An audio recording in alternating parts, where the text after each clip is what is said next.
우리의 이야기는 이번에 진행된 뛰어난 재능을 가진 전국 유치원 어린이들의 경연부터 시작됩니다. 해마다 진행되는 이 경연은 이젠 13년이라는 연륜을 새기고 있습니다. 이 경연에서 어린이들은 지능, 서예, 그림 그리기 등 여러 솜씨들을 겨룬다고 합니다. 그러면 이번 경연에 참가한 어린이들의 재능이 어떤 것인지 그 일부를 촬영기에 담아보았습니다. 지금 이 어린이는 주산 영상화를 이용해서 6자릿수 더하기 덜기를 계산하고 있습니다.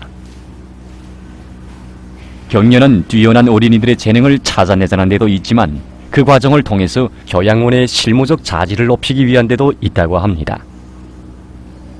그래서인지 매 유치원들마다 경연장에 내놓는 특기 종목들은 다기했습니다. 31말 3천공 86입니다.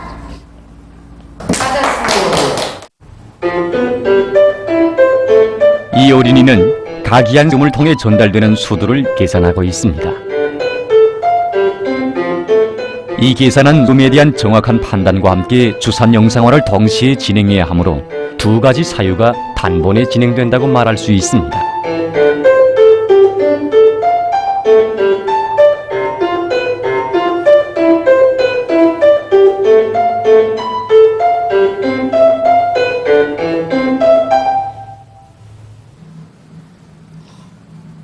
저는 셋입니다.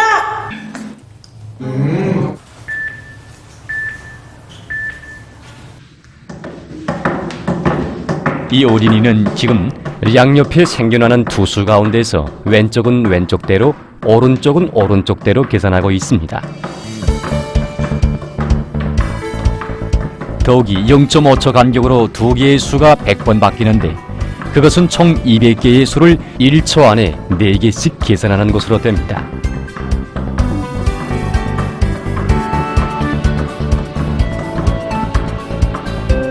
이 계산 훈련은 어린이의 영상화 능력과 함께 빠른 판단력과 고도의 집중력을 키우는 데 아주 좋다고 합니다. 지금 어린이의 손놀림은 주산 계산을 의미하고 있습니다. 양옆으로 서로 다른 수들이 바뀐다는 것은 어린이가 지금 두 개의 주산을 눈앞에 그려보고 있다는 것을 말합니다. 2와 7입니다. 알겠습니다. 이름 뭐나요? 김용주입니다. 어린이들의 재능은 실로 놀라웠습니다. 또한 이 어린이들이 내 조국의 미래라는 생각에 마음 흐뭇했습니다. 그리고 우리 유치원 교육에 대한 긍지가 차올랐습니다. 됐습니다. 하도이 하도집 하도제 집도발 집배도배 굴어봐어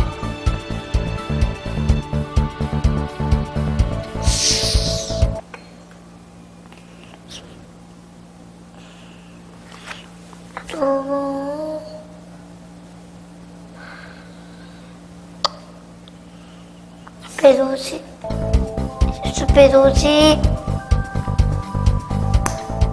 다이아몬드사 하도칠 스페도어 잘했습니다. 이렇게 놀라운 어린이들이 없었습니다. 지난 시기에는. 근데 이번에는 여러 측면에서 놀라운 어린이들이 많이 나왔습니다. 이것은 2019년도부터 시작한 어른 얘기 교육의 결과라고 생각합니다. 그래서 우리 지금 보면 어른 얘기 교육이 확고하게 우리 유치원 조기 교육에 졸실이 필요하다는 것을 정말 느끼게 되었습니다. 오른쪽 내 개발 교육에는 주산놀이와 청음 듣기,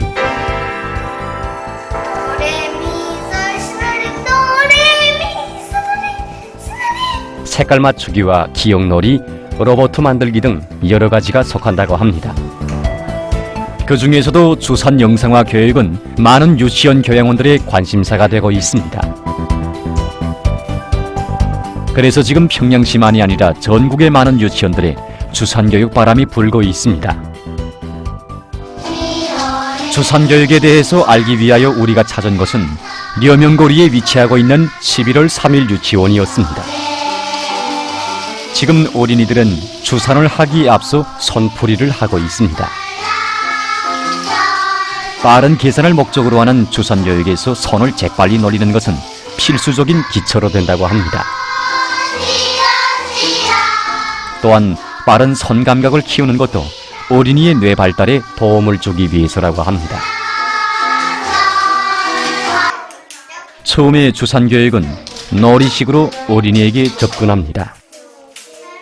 그 다음 수에 대한 흥미, 계산에 대한 흥미를 가지게 합니다.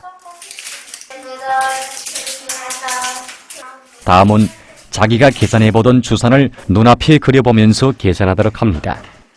한마디로 주산 영상화가 실현됩니다.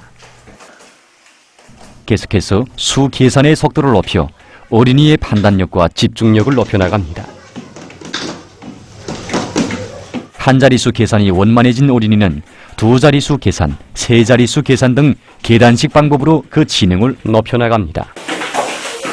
몇 자릿수 하나요?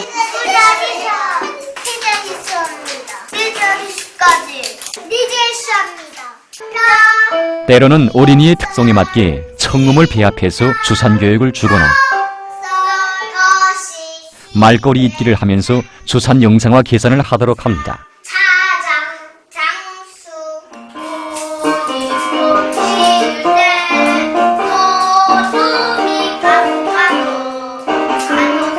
주산 영상화에 의한 수 계산은 단순한 수 계산이 아닙니다. 그것은 오른쪽 뇌가 발달돼 간다는 것을 의미합니다. 이것은 앞으로의 모든 정보 처리에서 왼쪽 뇌와 오른쪽 뇌를 다 같이 이용할 수 있다는 것을 말합니다. 그러나 그 지능 교육의 대상이 바로 5살 내지 6살밖에 안 되는 유치원 어린이라고 할 때 거기에 드는 품과 노력에 대해 생각해 보게 됩니다. 유치원 어린이들은 주의지속 시간이 짧기 때문에 채심하지 못하고 또 어떨 때는 흥미번이지로 막 하다 나면 집중하지 못하고 이렇게 하다 나면 저도 모르게 주산 노는 법이 틀리는 어린이들도 있고 매우 단계별로 힘들고 권고시키기가 간단치 않았습니다. 그러면 유치원 어린이들의 집중 시간이 어느 정도인지 유치원 교양원과 토론한 후 우리는 시험을 해보았습니다.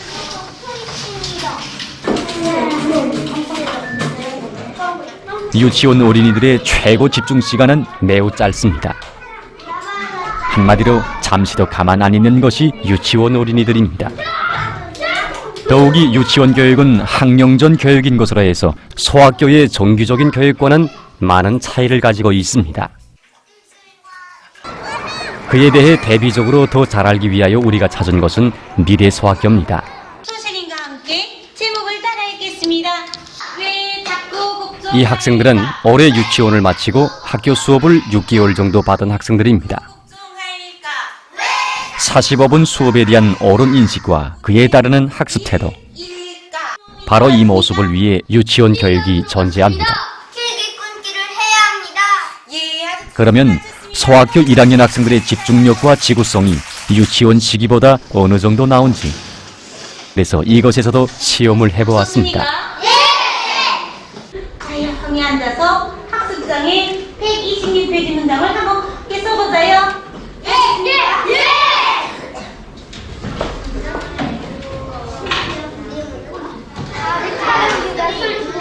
선생님들의 말에 의하면 소학교 교육에서도 1학년 시기가 제일 힘들고 점차 학년 수가 올라가면서 나아지게 된다고 합니다.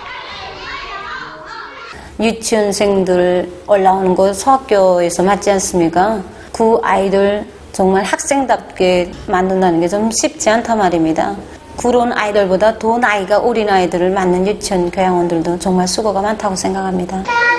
소학교 교육도 아직은 동심에 맞는 교육 방법들이 적용돼야 하고 그를 위해 선생님들은 고심을 합니다. 그런데 최근 연간에 와서 소학교에 입학하는 학생들의 지능 수준이 지난 시기와는 많이 달라졌다고 합니다. 12년제 실시하기 전에 입학한 학생들보다 12년제 실시한 다음에 입학하는 학생들이 지능 상태가 높고 이게 활달하고 모든 일에 다 창조성이 높습니다. 그 원인이 무엇인지 우리는 교육위원회 유치원 담당 일꾼들을 찾아갔습니다. 지금 이들은 전국의 유치원들마다에서 올라온 새 교수 방법들의 합리성을 검토해보고 있습니다. 이들의 말에 의하면 현재 유치원 교육이 지능교육 방향으로 완전히 전환됐다고 합니다. 또한 지난 시기에는 우리말과 셈세기 공부 시간이 따로 정해져 있었지만 12년제 의무교육 이후 어린이들의 지능을 더욱 높이기 위한 종합교육 형태로 전환됐다고 합니다. 종합교육 방법이라는 것은 바로 유치원 어린이들이 재미있는 공부, 흥미로운 공부로 느낄 수 있게 가르친다는 것을 말합니다. 그러면 종합교육이 과연 유치원 교육에서 어떤 변화를 가져왔는지. 여기 무엇들이 있습니까? 여기는 신양 주유치원. 그럼 선생님이 짚는 글자를 여기서 주목된 것은 이곳 교육이 교양원들의 질문 위주 교육, 어린이 발표 위주 교육으로 진행되는 것이었습니다. 또다른 경우 나왔으면 좋겠습니다. 어린이들이 재미있는 공부로 느낄 수 있게 하는 종합교육. 이것은 교양원들에게 무거운 짐이 아닐 수 없습니다. 지난 시기에는 교양원이 먼저 설명해주고 어린이들이 이렇게 따라 말하도록 했단 말입니다. 그런데 지금은 어린이들이 먼저 그림을 보고 자기가 충분히 발표하게 한 다음에 그 다음에 거기서 잘 된 점을 개발시켜주고 안 된 점은 다시 시성시켜주는 방법을 이렇게 했습니다. 여기는 빨리 가나요? 느릿느릿 가나요? 정해진 시간 안에 주입식으로 공부시키면 그만이었던 지난 시기에는 교양원이 유치원 수업의 주인공이었습니다. 애 앞에 어떻게 하나요? 저리가. 그러나 지능 개발을 목적으로 하는 종합교육 방법에서는 어린이들이 주인공인 것으로 해서 그에 대한 연구가 우선적으로 따라서야 했습니다. 지금 뻘차기 했습니다. 뻘차기 표시했습니까? 그것은 종합교육 그 자체가 어린이들의 개성적 특성을 살리면서 연령 심리적 특성에 맞게 진행하는 지능교육이었기 때문입니다. 어린이들의 개성적 특성에 맞는 교육을 하기 위해 교양원들은 낮은 반씩이 어린이들에 대한 관찰을 진행해야 합니다. 그 관찰을 통해 교양원들은 어린이의 성격과 취미를 파악하고 그에 맞는 교수 교양 방법을 연구해야 합니다. 또한 심리적 특성에 맞는 교육을 위해 복도를 오갈 때는 물론 정해진 시간이 따로 없는 부단한 교육을 진행해야 했습니다. 그뿐만이 아닙니다. 어린이들에게 민족성을 심어주기 위한 태권도 교육도 체력 단련을 위해 무시할 수 없는 교육으로 됩니다. 이런 교육 과정에 유치원 교양원들은 어린이가 안고 있는 재능의 싹을 발견하게 됩니다. 그러면 교양원들은 어린이의 취미와 적성에 맞게 오후 과외 교육을 주게 됩니다. 과외 교육으로는 바둑 교육과 주선 교육과 같은 여러 지능 교육들, 그리고 조기음악 교육과 릴동 교육을 비롯한 예능 교육들이 포함됩니다.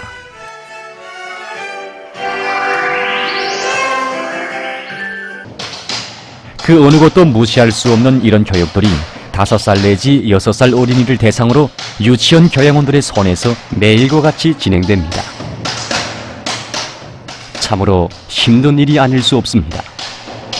그러다 보니 유치원 교양원들 속에서는 일부 뛰어난 어린이들의 재능에만 눈길을 돌리면서 미처 따라서지 못하는 어린이의 지능 개발에는 관심을 적게 돌리는 현상도 생겨난다고 합니다. 물론 뛰어난 어린이들을 잘 키워서 교육자의 명예나 또 유치원의 명예를 떨치는 것도 중요하다고 생각합니다. 그러나 저는 우리가 맡은 이 유치원 어린이들 모두를 정말 부족하거나 정말 남보다 뒤떨어졌다는 이런 말을 듣지 않게 누구나 다 웃으면서 소학교 교문에 들어서도록 하는 것이 우리 주유치원 교양원들의 임무라고 생각했습니다. 저녁이면 생활 선생님으로 불리우는 교양원이 어린이들을 맡아 앉습니다.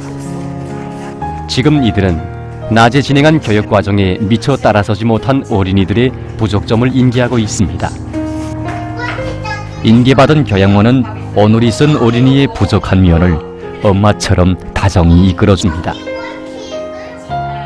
이것은 어린이들이 부모들과 떨어져 6일간을 보내야 하는 주유치원입니다. 때문에 오늘 뒤떨어진 어린이를 올려 세우지 못하면 그 어린이의 내일은 더욱 어두워지게 된다고 이곳 교양원들은 이야기했습니다. 우리가 취급하지 못한 이런 내용이 소학교나 이런 데 가서 이제 취급될 때 이거 바로 우리가 취급해주지 못하게 되면 언제든지 빈 공간이 생기지 않겠는가. 다음 단계 교육에서 지장이 되지 않게 우리가 어떤 방법을 연구해서라도 무조건 유치원 교육 과정 안에 한해서는 책임적으로 다 그 인식을 시키자. 이런 방향으로 모든 사업을 진행하게 조직합니다. 저쪽으로 눕죠? 저쪽으로. 잠자기 시간이 왔습니다. 교양원은 어린이들에게 하루 일과를 일기 형식으로 말해보라고 했습니다. 오늘은 10월 21일 날씨 개인. 나는 오늘 운동놀이에 나가서 찜질 운동도 하고 윤달리기 훈련도 했다. 정말 기뻤다. 이 방법은 아직 글을 쓸 줄 모르는 낮은 반 어린이들에게 발표 능력은 물론 하루 일과를 머릿속에 그려보게 함으로써 여러 가지 지능 개발에 도움이 된다고 합니다. 교육은 품 안에서 시작된다는 말이 있습니다. 그래서 이곳 교양원들은 자기들의 시선에 수십 명의 어린이들을 모두 다 안고 있었습니다. 내일이면 우리의 미래들이 이곳에서 또 하루를 흘러보내게 됩니다. 그러면 우리 어린이들의 지능 개발을 위한 노력에는 또 어떤 것들이 있는지 다음 시간에 계속해서 보기로 하겠습니다.